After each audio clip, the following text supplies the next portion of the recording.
Something waited in the heat. Not a creature, not a shadow, but a presence so still, so silent, it felt as though the sun itself hesitated before touching it. The noon sun did not burn the plantation fields, it crushed them. Heat rose in wavering curtains, bending the air like a living creature.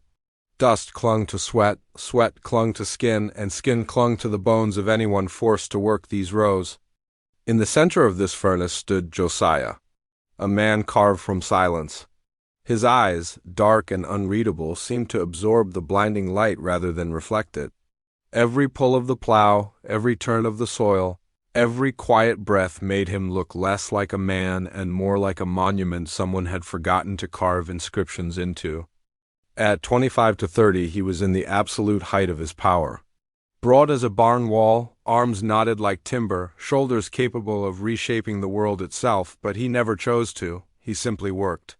The women of the plantation, the wives, the daughters, the privileged ladies who draped cruelty beneath silk and jewelry, called him the silent ox. What began as mockery carried a tremor of fear beneath it.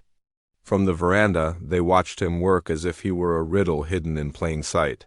Fans fluttered lazily, silk gowns swayed in the heat, and their laughter, bright, careless, cruel, sank into the thick air. "He doesn't even look at us," one whispered. "He doesn't need to," another replied. "He knows we own him." But beneath the surface of the quiet labor, a storm had taken root. Every forced act, every humiliation, every command planted patience like iron in his chest.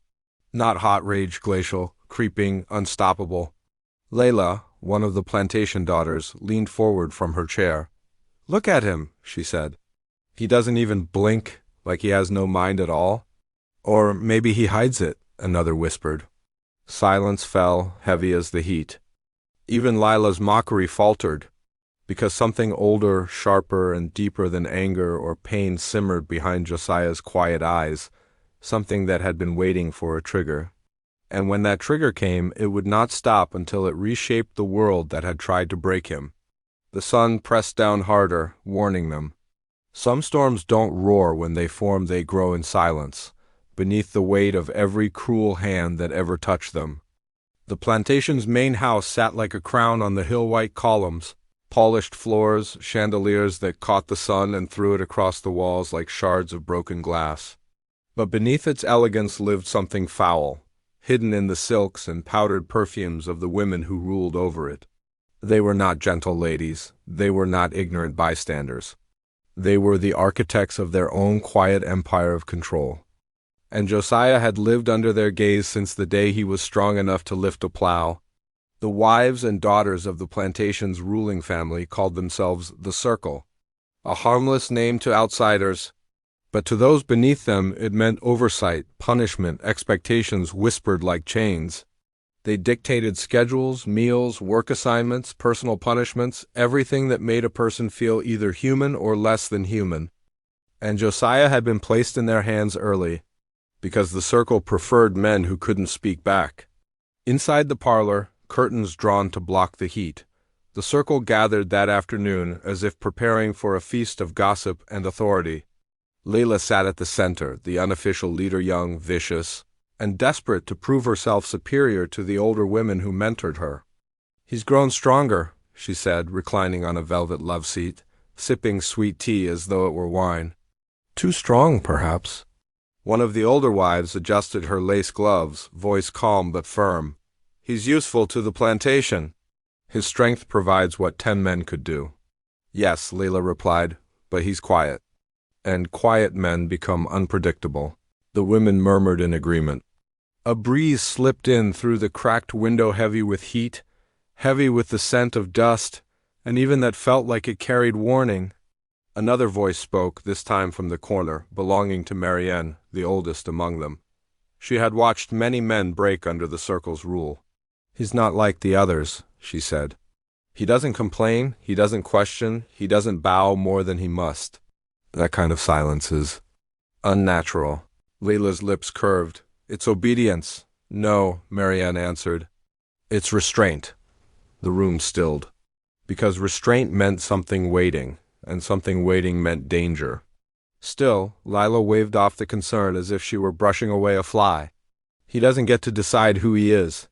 We decide. That is the order of things here. The circle nodded, more out of habit than conviction.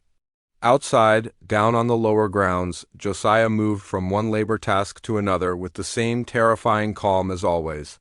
He lifted timber like it weighed nothing. He carried water barrels without strain. He repaired a broken wagon wheel with methodical precision. His body obeyed everything asked of it. But his mind?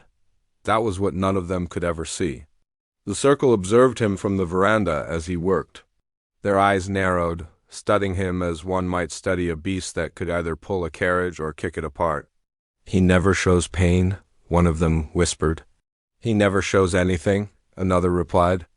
And Layla, always composed, felt a strange ripple under her skin, a kind of instinct she didn't want to name. Fear, maybe. Or intuition. "He'll be needed tonight," she finally declared. "The storm has split the fences and the livestock is scattered. Someone strong must retrieve them." The older women exchanged uneasy glances. Sending Josiah alone into the dark woods after a storm? Risky. Not because he might run, but because something might finally snap. Still, the circle did not question Layla. Power protected her arrogance. "Very well," Marian said softly. "Send him at dusk." Evening began to settle, heavy, thick. The kind of dusk where heat doesn't fade, it just changes color. Josiah paused in his work as the air shifted around him. He lifted his head slightly. Not enough to be bold. Just enough to acknowledge the weight of something unseen moving across the land. That was when Lila stepped onto the porch, framed by lantern light, and called to him, "You, come here." He didn't rush.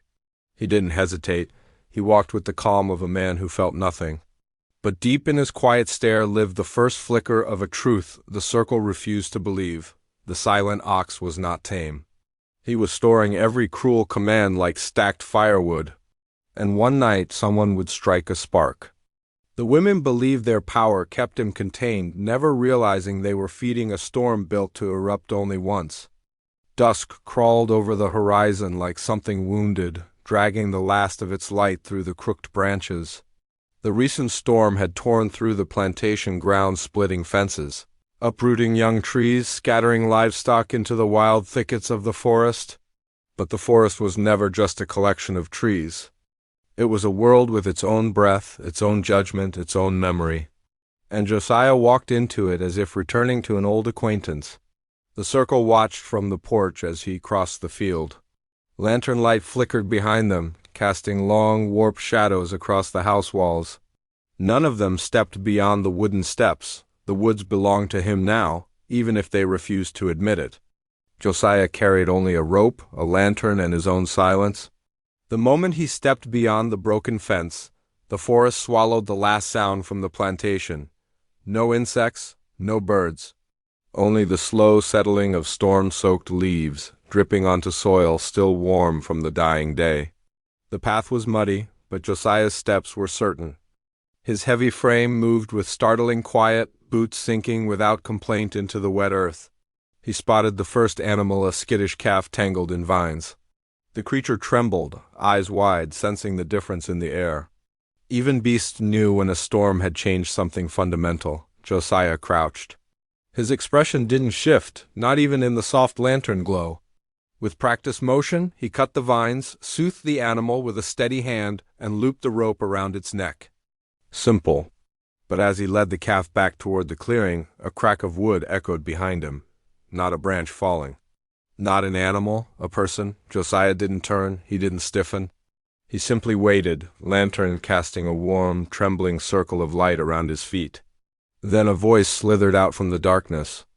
"You move quiet for someone your size." It was Halden, one of the overseer's sons, a young man who believed himself bold because the world had never punished his arrogance.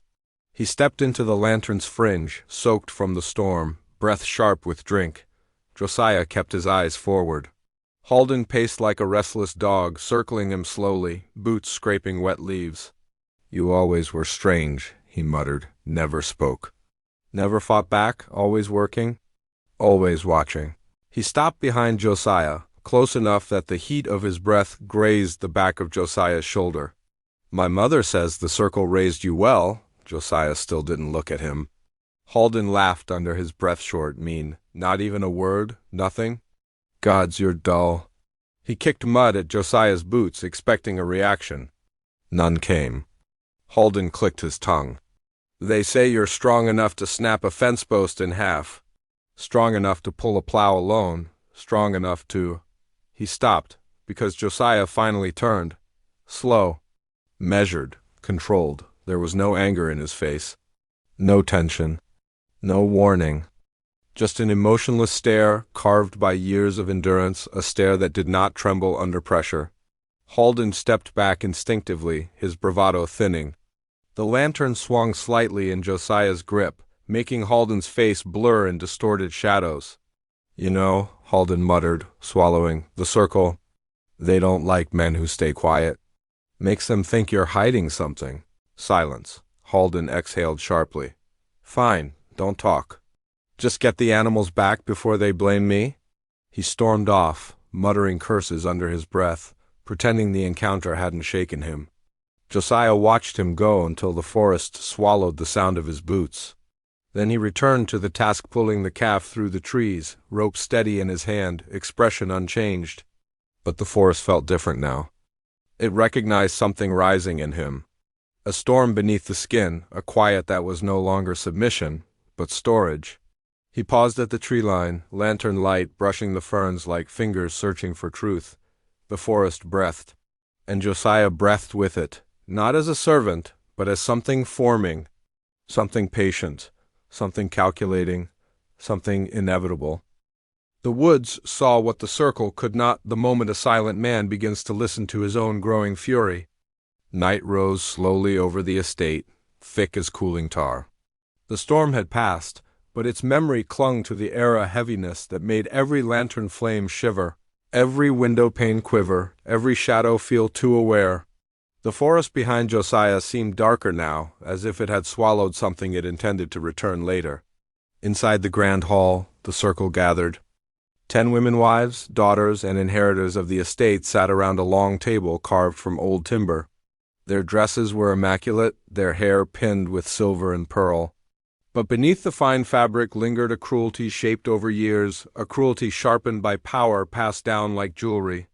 Lady Thorne, their leader, rapped a polished stick against the table. "Attendants?" she asked sharply. "All present," murmured one of the daughters. "Good," Lady Thorne said, folding her hands. "Then we begin."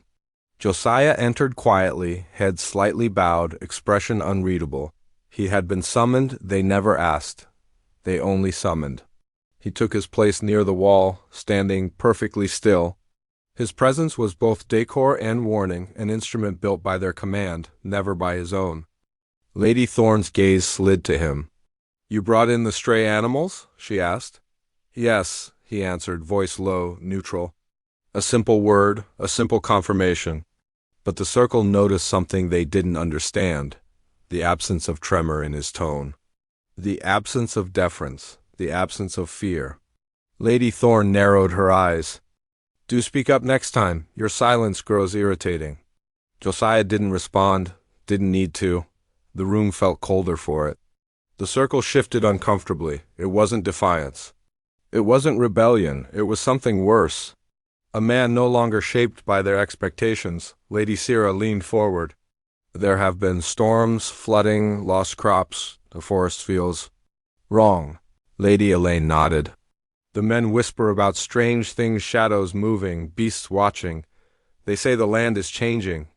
"And you believe superstition now?" scoffed Lady Thorne. "No," Elaine said. "I believe signs. Signs that things are not as they were." A murmur spread across the group. For the first time in many years, uncertainty clouded the circle's confidence. As they debated weather, harvests, and punishments, Josiah's gaze drifted to the tall windows. Outside, the moon was climbing silver and sharp, cutting through the clouds like a blade. Lady Thorne's voice cut through the murmurs. "We need stronger measures. More control, more oversight. The workers are becoming restless, and I have no patience for men who forget their place." Another member nodded. "Especially him," her finger pointed toward Josiah. All eyes turned to him. He didn't flinch, didn't react. He simply breathed slow, even, silent. Lady Thorne pushed back her chair, the legs scraping loudly across the floor. "Josiah," she said, tone clipped, "step forward." He did. She walked around him, circling like Halden had in the woods. Like a predator assessing its prize. Like someone trying to measure something she could not comprehend. "Your demeanor has shifted," she said. "You were raised to obey, to endure, to remain." Contained. Silence. Yet something in your eyes suggests otherwise. He still didn't answer. Lady Thorne lifted his chin with one finger, forcing his gaze upward. "Are you harboring discontent?" she asked. His reply was soft, controlled. "No." She studied him a second longer, the wrong second. Then she smiled, a thin, brittle smile that pretended victory. "Good," she said. "Because if you ever forgot your purpose, Josiah, we would remind you." He lowered his head again, not in submission, in calculation. The circle resumed their discussion, oblivious to the shift in the air. One of the younger daughters, Ilara, kept watching him, though. Her voice was a whisper only he could hear. "Something about you has changed." He didn't look at her. But she wasn't wrong. Inside him, a seed had cracked open, a seed planted long ago. Watered by suffering, fed by silence. Nourished by the forest itself. He was no longer the quiet ox they believed they controlled. He had begun turning inward, sharpening every breath into intent.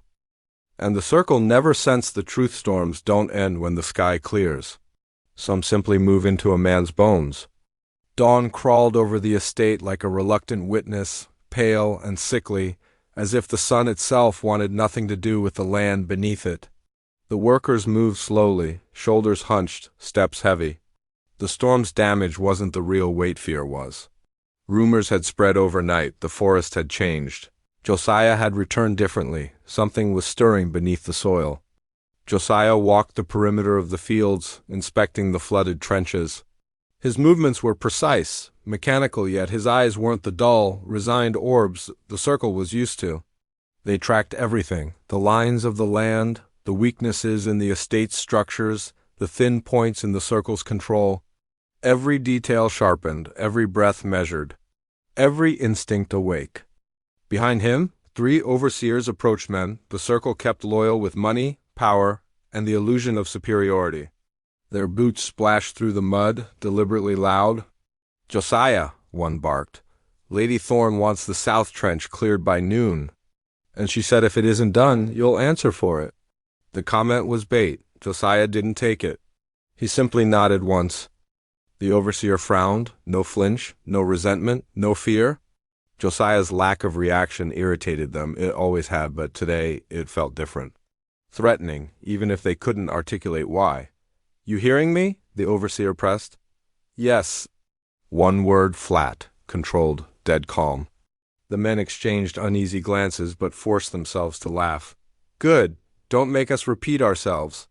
They left, but their pace was quicker than before. Josiah turned to the trench.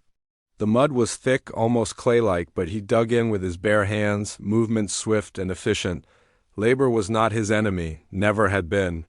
It was noise that protected thought, masked intention, clarified purpose. As he worked, the forest behind him seemed to watch, quiet, waiting. Then a branch snapped. Too sharp to be wind. Too deliberate to be chance. Josiah's hands stilled. From the tree line a figure emerged, not a creature, not a man, but something indistinct, cloaked in the early morning haze. Tall, still, a shape the light seemed to avoid. Josiah didn't look directly at it. He didn't need to. He felt it. The same presence he had sensed in the storm, in the woods, behind Halden. A presence that had not followed him, but awakened him. It wasn't there to threaten. It was there to confirm. The soil beneath his feet trembled faintly, a pulse traveling up through his bones. Not enough for others to notice. More than enough for him. A boundary had shifted, in the land, in him. Between him and them. The figure melted back into the trees. Josiah resumed his work, but there was a new steadiness in his posture. Not submission alignment. As if something ancient had placed a hand on his shoulder and said, "Not yet, but soon." By midday, whispers moved through the workers. "Did you hear? The forest got spirits again. Something followed Josiah back. He doesn't look the same. Fear spread because the powerless know when power is changing hands. Near the manor porch, Lady Thorne watched Josiah from a distance. Her expression tightened. "That man is thinking too much," she muttered. Beside her, Lady Sarah nodded.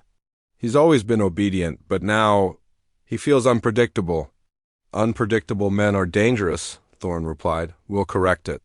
Her voice held arrogance, but her fingers twitched, barely noticeable, but undeniable. The circle sensed the shift. They just misread the direction. They thought Josiah was drifting from obedience into disobedience. Wrong. He was drifting from humanity into inevitability. Later, as Josiah walked back toward the quarters, Ilara, the quietest of the circle's daughters, stepped into his path. "You felt it, didn't you?" she whispered. Josiah didn't answer. She swallowed hard. "That thing in the woods, it's tied to you. Whether you wanted it or not?" He turned his head slightly. Her next words were a breath, barely sound. "You're becoming something none of them can control." She stepped back, disappearing into the manor, leaving him alone in the fading light. Josiah continued walking, the day's tension settling into his bones like iron. The breaking line had formed, thin, sharp, ready. Control doesn't snap in an instant. It tears slowly, thread by thread, until someone finally realizes the rope was already broken. Night had fully claimed the estate. Lanterns flickered weakly along the halls, casting long, trembling shadows that seemed to pulse with the weight of history. Even the walls seemed to lean closer, listening for the rhythm of movement. Josiah moved through these corridors like a wraith, silent and deliberate. Each step was measured, a meditation on patience and control. The circle's quarters were quiet for the first time in decades. The women had begun to feel the weight of anticipation pressing down, a sense that something had shifted, though none could name it. They whispered among themselves in muted tones, never daring to break the sound of his presence.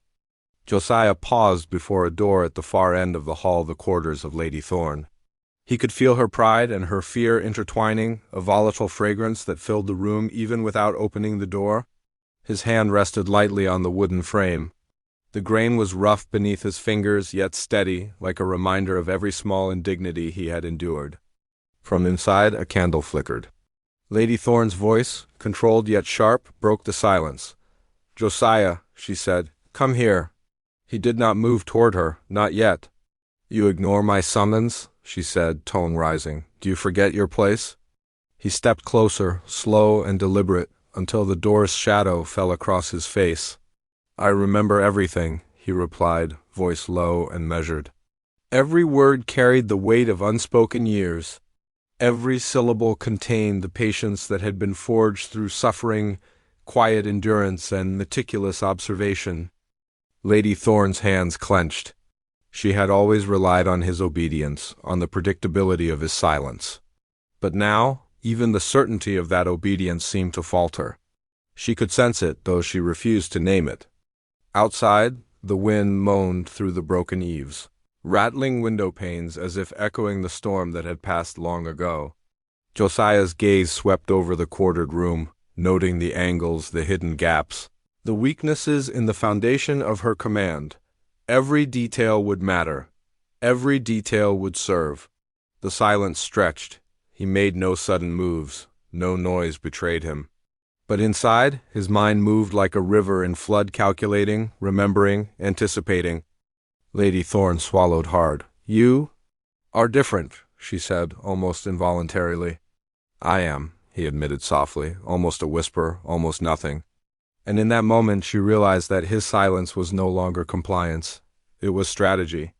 It was patience sharpened to a razor's edge. And patience, she knew, was far more dangerous than any outburst. The rest of the circle, elsewhere in the manor, began to feel it. A tension that vibrated through the air like a taut wire, silent yet impossible to ignore. Whispers faltered, hearts raced, yet none dared move. It was as though the estate itself had drawn a breath, holding it in anticipation. Josiah turned and walked past her door, the faint scrape of his boots against the floor almost imperceptible. Each step resonated with the unspoken promise of inevitability. He did not look back. There was no triumph in his gaze. Only the quiet assertion that the years of restraint, of silence, had reached their purpose. In the shadows, Lady Thorne's eyes narrowed, and a chill crept up her spine she could not shake. Something was coming, something she had never anticipated. Outside, the moon rose, thin and silver, casting a light that seemed too cold for the warmth of the estate. Josiah paused at a corner window, looking out at the forest beyond, listening to the distant rustle of leaves that seemed to whisper his name. The wind carried no mercy. And in the first silence, the estate realized that the quietest presence often harbors the deadliest storm. Night had settled into the estate like a dense, suffocating fog. Lanterns burned low, their flames trembling against the thick, humid air, casting long, wavering shadows that danced across the worn stone floors. Josiah moved like a shadow among shadows, every motion deliberate, every breath measured. The forest outside whispered against the windows, a chorus that seemed to echo the rhythm of his patient calculation. The circle of overseers had gathered in the east wing, oblivious to the silent storm approaching. Their laughter, brittle and hollow, echoed off the high ceilings, mocking the tension they could not sense. They had grown complacent, secure in the assumption that Josiah was still bound by obedience, constrained by years of suffering. But the man they underestimated was no longer a man defined by chains. Every year of enforced labor, every moment of silent suffering had forged him into something else, a creature of patience, a force quiet yet unstoppable, precise as the forest's own shadows. Josiah's first target was subtle, a guard patrolling near the main hall. The man's footsteps were deliberate, his confidence a cloak that shielded him from awareness. Josiah waited in darkness, blending seamlessly with the room's gloom, his presence imperceptible. When the guard stepped into the corridor's crosspoint, Josiah advanced like a ripple in still water, silent, controlled, inevitable. One precise motion, and the guard was immobilized, collapsed into unconsciousness rather than harm an early warning, a signal that balance had begun to shift. The others noticed soon enough. When the guard failed to report back, whispers spread. Unease prickled the skin of the circle. Josiah did not act again immediately. He allowed the uncertainty to fester, to stretch the thin veneer of control that the circle had worn for decades. Inside, he moved through the halls, eyes scanning, senses attuned to the smallest disturbance, the creak of a floorboard, the rustle of a curtain, the faintest change in breathing. His mind calculated, anticipating reactions, exploiting weaknesses. Every corridor became a chessboard, every shadow a tool, every silence a weapon. He observed Lady Thorne's daughter, Ilara, the one who had grown loud with youthful arrogance. She was confident, believing herself untouchable. Josiah studied her patterns, noting how she lingered near windows, how her voice carried through the hallways, how she assumed dominance over the servants who dared glance her way. In the darkness, he traced her routines with meticulous care, memorizing them like the beat of a drum, preparing for the moment when control would tip. The forest outside seemed to pulse with his presence. Wind pressed against the windows, rain whispered against the roof, and the estate itself seemed to lean toward him, listening, waiting, acknowledging the coming storm. Josiah moved like a ghost, leaving no trace, yet exerting influence over every step the circle took. Their confidence began to fracture. Fear, quiet at first, then growing, entered their veins. And then the first real shift. A candle flickered in the east wing, and the sound of a falla crash, subtle but enough to halt conversations, echoed down the halls. Panic prickled the overseer's nerves. Eyes darted, breaths caught, a chorus of uncertainty filling the air. Josiah had shown them the first shadow of his hand not to destroy, but to awaken the fear they had long ignored. The night seemed alive, breathing with him, aware of his will. He moved back through the halls, the faint scent of smoke and damp stone trailing behind him. The circle's laughter had died, replaced by murmurs of suspicion and dread. They did not yet know the storm was coming, only that the quietest presence in the manor now held all the power.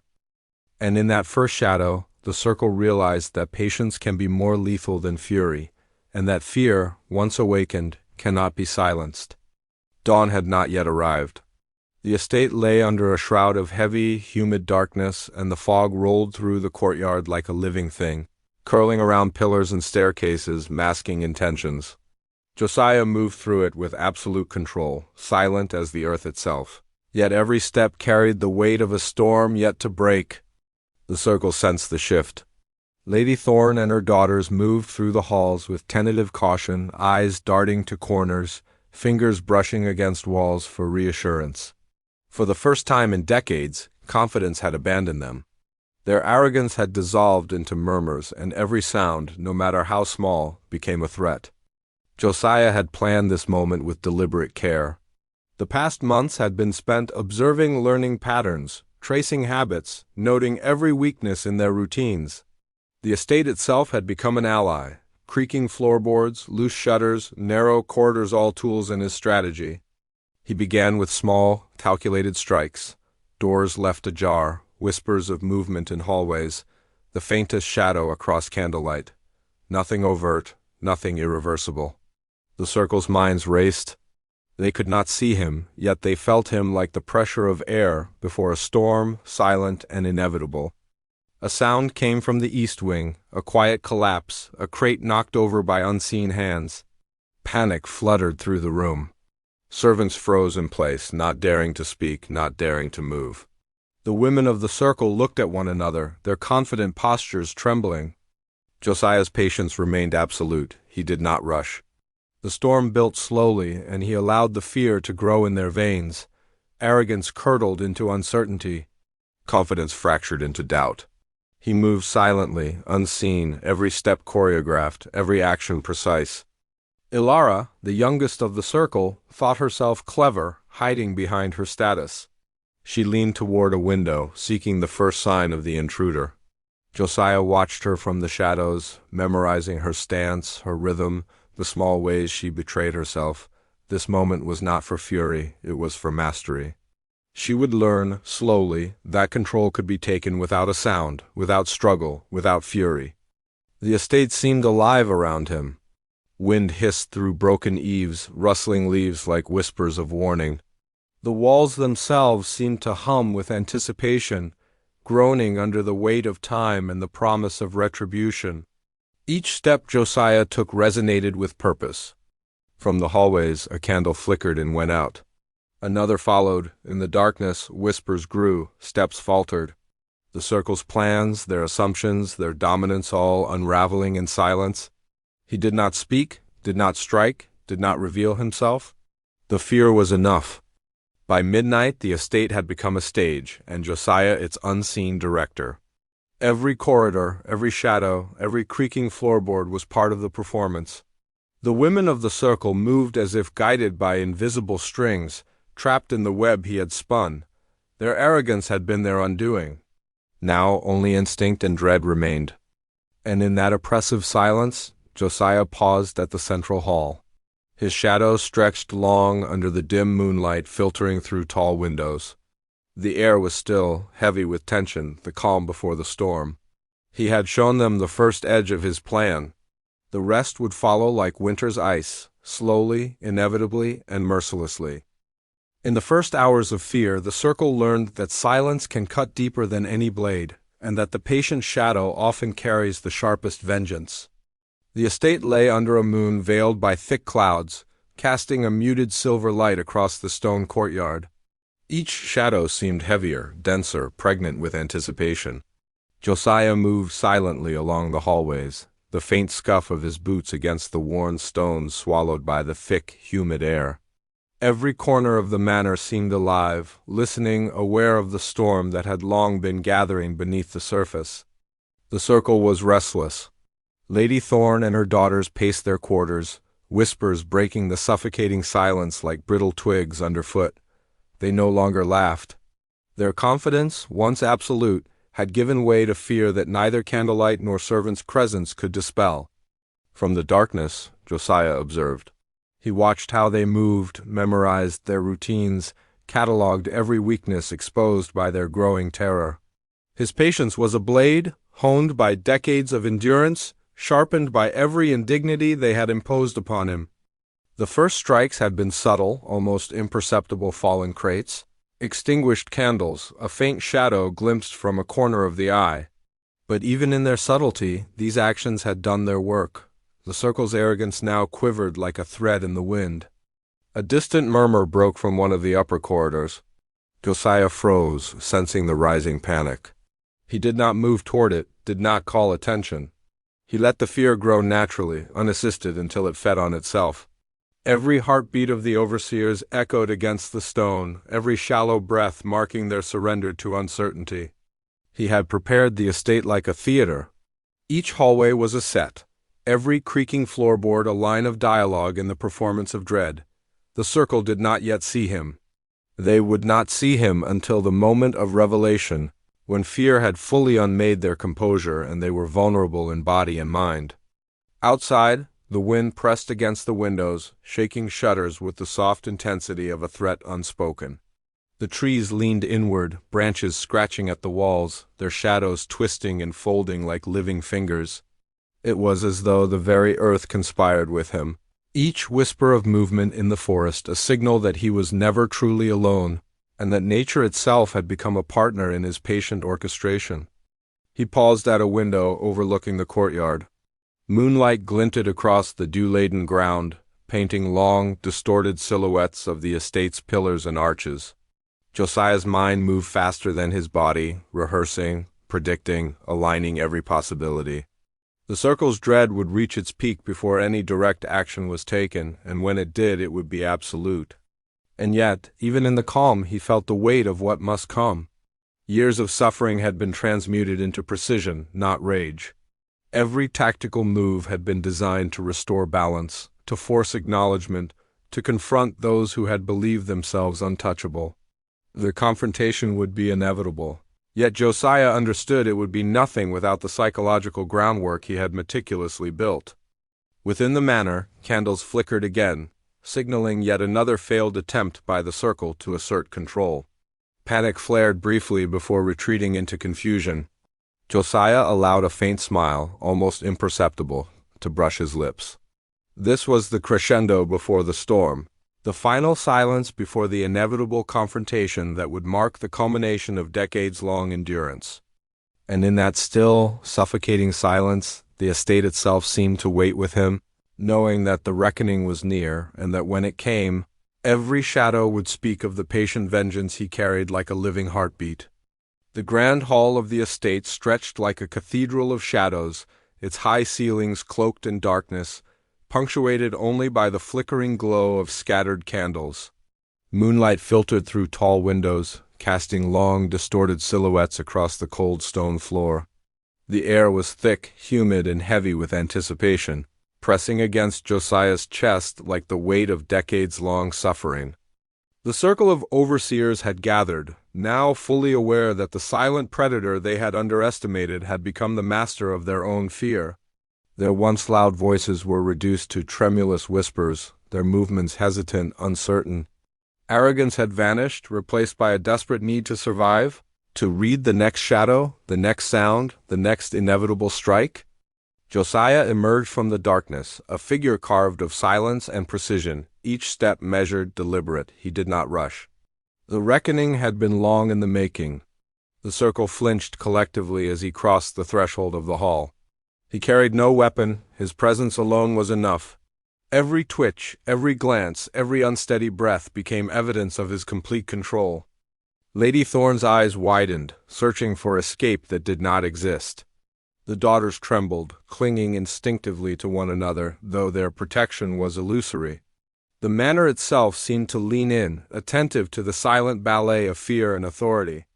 The faint creak of a shutter, the rustle of a curtain, the distant moan of the wind all became part of Josiah's choreography, every environmental cue enhancing the psychological weight pressing down on the circle. He began methodically, exposing weakness rather than striking rashly. A candle fell, scattering wax across the marble floor. A chair tipped as though moved by an unseen hand. The circle gasped at each subtle disturbance, their fear amplifying exponentially with every imperceptible act. Josiah remained still, letting their panic do the work that brute force could not achieve.